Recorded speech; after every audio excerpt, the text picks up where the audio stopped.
Hey folks, Fernando doing our video for More Survivalists, and in this case, again, going with EDC. This is an EDC update, I guess. I haven't done one of these in a while.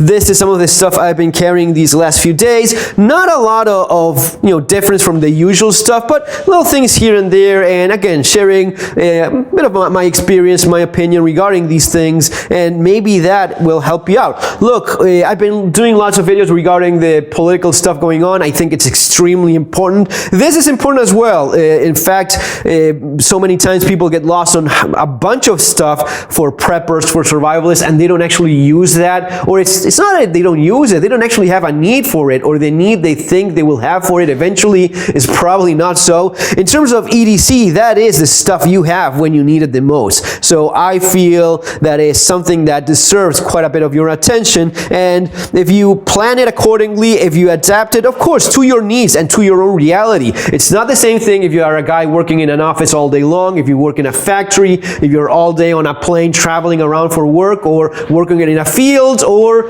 driving a truck. Realities are all different, and your needs are going to be different as well. And maybe your preferences will affect that as well. But even objectively speaking, the needs you may have, or the kind of situations you may be facing, are not all the same. Even from a location point of view, it's not the same thing if you live in different climates, different regions. So all of that being said, let's get to it. And of course, if you're interested in this sort of stuff, Street Survival Skills is the book where I cover a lot of all of this practical aspect of preparedness, including quite a bit of EDC, clothing, the way you go about these things, some of the strategies you use. This is a chapter specifically on EDC stuff, and some of these things may be of interest for you. The links are going to be there below. I leave links for some of this stuff as well. The core of my EDC over several years now has been something that surprisingly a lot of people don't carry, which is an actual full-size multi-tool.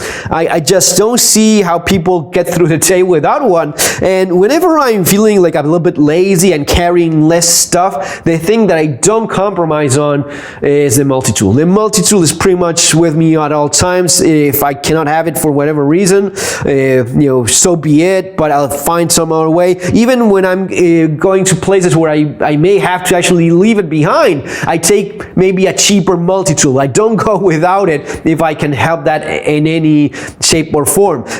Usually if I'm going somewhere where there's a chance of losing it in one thing or the other, I'll go with the Wave, which is less expensive than the fancier Charge TTI, which is this one. This is the first version they came up with. The newer one, the newest one is a little bit different, but I mean, fantastic. Often I take this and not even take a knife, because I have already a couple of very decent folding knives already in my multi-tool. They lock. I have them in my pocket with a clip, so I don't have to dig into any little pouch or anything. Not only do I have one, I have two very decent blades, and of course a file, a saw. Anyway, yes, a very complete multi-tool, and this is the thing I would really try not to compromise on, and this is the thing I recommend everyone having. Lately, I've been going with the Olight i3T EOS. Yes, Olight does send me flashlights for reviewing very often.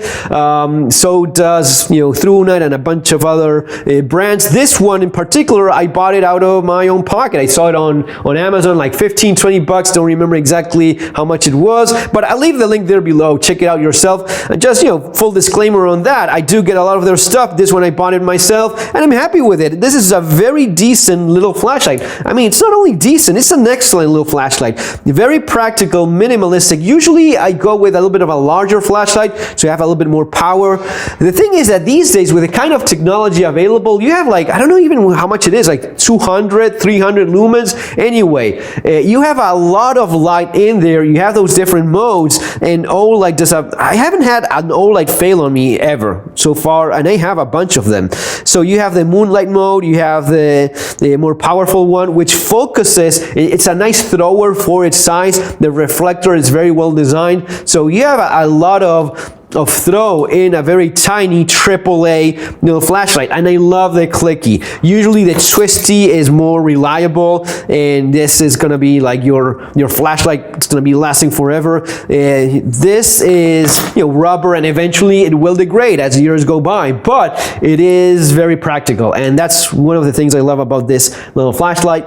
So yeah, definitely something to keep in mind, especially for the price. Again, not exactly how much it was, but it is very cheap. The clip even is well designed so as to keep it attached to your, if you have like a cap, a hat of some sort, it goes both ways, so you can attach it in either direction, so you can use it as a headlamp if you have a hat for it. Super nice flashlight. In terms of watch, I'm still going with my PRG 250T. Anyway, again, links for this below. I love it. One of the things I was mentioning in the Spanish video is I'm very much a fan of the little barometric pressure graphic. As years go by, I realized that I can predict pretty much weather very accurately. My wife, for example, was asking me, I think was it yesterday? Anyway, yeah, it was very recently. She was going out with the kids and wondering, it's gonna be raining, and I told her, because I saw the barometric pressure chart dropping a lot, I told her, honey, go out there, no problem. It's gonna be nice, it's gonna be clearing, and it's gonna be fine. And that was the case, because the barometric pressure does not lie. I haven't had any bad experience with that. It's been super reliable over the years. When this graphic goes down, it's gonna be getting better. It's gonna be getting worse. When it goes up, it's gonna be clearing and getting a lot better. And when it's like this, it's kind of like the same. So over the years, that's been my experience with it, and it kind of can tell very accurately how it's gonna be going. And that's a very cool function to have in your watch, which is usually just for, time. This is also solar titanium, super nice watch. If you want to check it out, I'll leave the link there as well. Yeah, I sound like a salesman, but I really like it. One of the watches that I like a lot and I've been using the last few days is this one, which is completely different. It's one of your basic G-Shocks. I think I paid like 37 bucks for it, along those lines. No, it's not solar. No, it's not titanium, and no, it hasn't got any barometric pressure or compass or a altimeter or moon phase, or what else do I have in here? Like the tide graphic, which also works, is also accurate. And yes, because of my location, I do end up checking it out every once in a while. So it hasn't got any of that, but it's a cool, basic, retro G-Shock, and it works very well. It just tells time. You have, the bunch of functions that you have, alarm. This thing is great because it's a G-Shock. It's going to be lasting 10 years. The battery, I believe, it's kind of the standard. And you have your all the functions that you would expect from your G-Shock. It's very nice lumen as well, very bright with that button, which is easy to reach. That's something to be said about it. But another option for you guys in terms of cell phone wallet, just make sure you have a good amount of spare cash. Cash is king. Coins as well. Coins are often useful, so that's what I have in there. In terms of the situation going on, these two may be needed, or this one in particular, alcohol gel, I've been carrying it for many years. I'm originally from South America, Argentina, where you know that you're gonna be catching some crap eventually if you don't keep your hands clean. So this makes sense all the time. My kids use this in school, and they were surprised by their friends not washing their hands before eating. That doesn't make any sense. Anyway, in places where the temperature or the political and economic reality says that there's a little bit more challenging social reality to deal with, diseases are even more common. So keep your hands clean makes a lot of sense. Now, without getting all the political crap going on there, you may have the need to have this with you or not. Now, I'm not going to be touching that with a 10-foot pole, the political aspect of it. I'm going to be telling you that 3M, the manufacturer of this kind of product, says that for the kind of thing you're seeing right now, minimum is going to be an N95. Probably these days with, maybe even higher than that. But the minimal is N95. If you don't have an N95, either whatever you choose to do or whatever you have the little bit of freedom left to decide what you do, at least know that just any other piece of cloth will not do the same thing. Says not me, 3M, the manufacturer of this kind of product. I mean, if you go to 3M's website, you read all the paper they have, all the files they have, and they have a lot of information because this is safety stuff. It's very clearly regulated in terms of their own standards. Their own standards say N95 minimum for this kind of thing, right?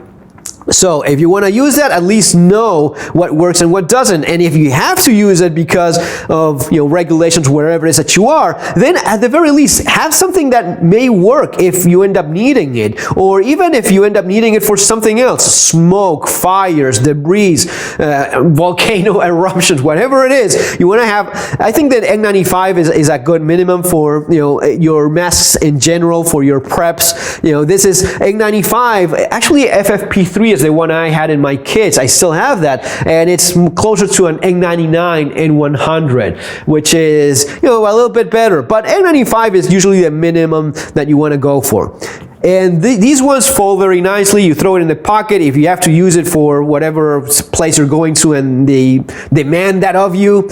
Sure, at least you have something that has other applications and actually works in the way it's supposedly to work, right? And it's not just a political statement that you're making. You actually have gear intended to be used as the manufacturer intended. The keys, still the same thing. I have my mini champ, which is super practical. Honestly, I mostly use a multi-tool, but every once in a while, there's some little tool in here that does a job, especially the pen. The pen comes in very handy often. The tweezers are also nice, and you have a bunch of little tiny tools. This is maybe one of the best super compact keychain tools. The Learman PS4, yes, the squirt little one, that is very good too. But this one maybe is my all-time favorite. Thru Night titanium little flashlight. The nice thing here is I have both flashlights working with AAA batteries, so I keep rechargeable ones on both of these, and I keep the IKEA ones made in Japan. These are super nice, rechargeable. If you have an IKEA store nearby,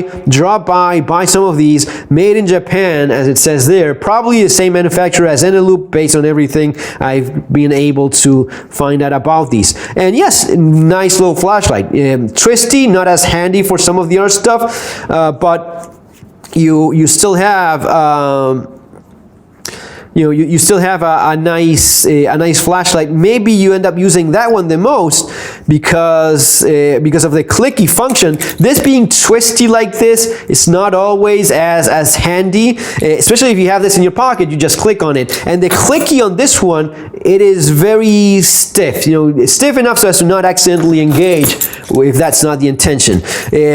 Peanut lighter, this one has no fuel left in it, but because I have cotton in there with this spark, I would still be able to start a fire.